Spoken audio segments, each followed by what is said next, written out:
Tudo bem, pessoal? Hoje comentário sobre Sympathy for the Devil, filme dirigido por Yurva Adler, que foi apresentado no ano passado em Toronto só para compradores e agora entra no circuito limitado dos cinemas dos Estados Unidos, também com distribuição digital. Nas próximas semanas, Sympathy for the Devil vai conseguir outros mercados entre streaming e aluguel. Pessoal, nós estamos em um momento em que o Nicolas Cage classifica como de retomada da sua carreira, porque a visibilidade que ele conseguiu com Pig em 2021 foi extraordinária. Mais cedo nessa temporada, ele estava em Renfield como Drácula, que foi uma escolha de elenco muito bem feita, e agora para Sympathy for the Devil, ele é o único diferencial. Se em muitos projetos do passado o próprio Cage fala que ele só emprestava o seu rosto para o pôster e não estava nem aí para a atuação, ele tinha que pagar as contas, agora em Sympathy for the Devil o Cage pelo menos se divertiu muito. Ele tá no modo 100% loucura. O texto de Sympathy for the Devil não é bom e até por isso eu acredito que o star power do Nicolas Cage acabou permitindo fazer uma série de mudanças e improvisar muito em várias situações.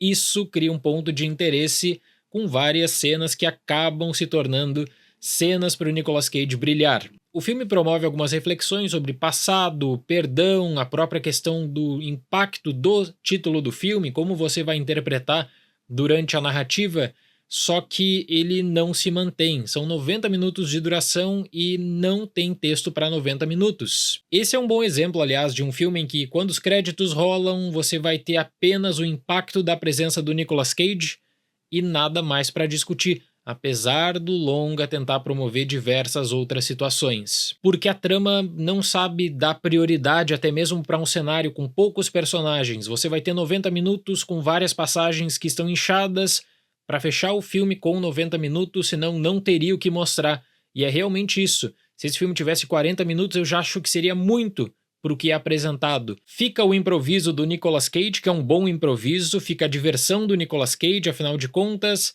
mas não é um bom suspense, não se mantém como ação, é um filme que ele tem uma dificuldade grande também para estruturar a história, só com dois personagens principais. Um motorista interpretado por Joel Kinnaman tenta estacionar seu carro em um hospital, mas logo vê sua vida em risco quando um passageiro, interpretado por Nicolas Cage, aparece de surpresa e o obriga a dirigir pelas ruas de Las Vegas, discutindo sobre casos do passado. O diretor Yurva Adler tem uma proposta interessante na introdução ao tentar direcionar a atenção para dois casos. O primeiro é o do motorista. A mulher do motorista está prestes a dar à luz, ele está também completamente impactado por isso, transtornado, ele quer participar desse momento especial. Só que aí vem esse homem misterioso, que é interpretado pelo Nicolas Cage, e deixa uma série de perguntas. A presença desse homem acaba adicionando aquele fator dúvida sobre o que ele representa, até mesmo para a vida do motorista. Ele parece não ter medo e também não faz questão alguma de seguir qualquer regra. O personagem do Cage demonstra uma enorme confiança no que diz e no que faz, e logo o filme acaba transferindo o foco da narrativa para essas dúvidas do porquê que ele começa a agir de maneira tão estranha. E aí que o carisma do Cage acaba fazendo a diferença, pelo menos para segurar o interesse no longa. A prioridade no Nicolas Cage é tão grande e o foco para ele é tão natural em muitos casos que acaba tirando totalmente o Joel Kinnaman do filme, que tem aquela presença mais quieta e ele precisa pensar também no que aquele homem acaba representando. Algumas passagens de Sympathy for the Devil me lembraram Colateral, de 2004, mas sem a mesma inspiração. Chega um momento do filme em que o diretor ele quer desafiar o espectador a tentar descobrir o que vai acontecer na cena seguinte, ele vai te deixar algumas pistas, e parece que tem dois caminhos: fixar a narrativa só dentro de um carro, que poderia ser uma saída e já foi utilizada em outros casos, ou tentar trazer para essa história personagens externos e outros cenários também. E aí que está o problema de Sympathy for the Devil. O filme, infelizmente, não sabe medir a consequência do que propõe. Parece até que existem dois processos de escrita muito diferentes. Eu me interessei pelos personagens no começo e no fim do filme. Só que aí, no desenvolvimento, nas situações da estrada, na aparição de outros personagens, é tudo gratuito. A consequência ela é inexistente porque precisa ter a deixa lá para a conclusão que foi pensada. Existe um bloco de escrita inicial interessante, existe uma introdução, um bom desenvolvimento até, e uma conclusão para te deixar um certo impacto.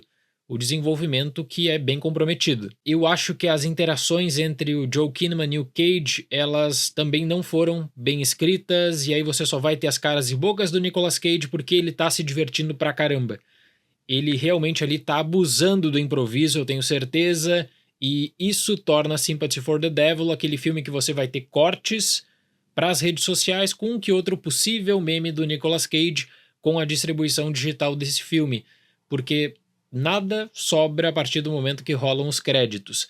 Não é aquele longa que vai gerar um debate até mesmo para um thriller, e eu penso que essa seria a ideia do diretor. E uma coisa que me chamou a atenção é que esse filme poderia desenvolver a sua veia na ação. Ele tem um contorno violento, mas isso não é bem explorado. A produção é uma produção barata, mas não é porque não tem dinheiro que não pode fazer um bom filme. O diretor israelense Yurval Adler tem experiência com filmes de baixo orçamento, produções direto para TV, em que pelo menos tem algum texto para desenvolver e para contar. Sympathy for the Devil não segura um longa-metragem. Segura por conta da presença do Nicolas Cage, o que torna o filme divertido em um momento, e eu acho que essa não seria a proposta. Para Sympathy for the Devil, nota 4. O Nicolas Cage vai retornar agora, no mês de setembro, com a apresentação de Dream Scenario no Festival de Toronto. Eu vou fazer a cobertura aqui no canal, no meu Instagram também, e com certeza vou publicar crítica desse filme já no próximo mês. Certo, pessoal? Muito obrigado pela atenção, até mais e tchau!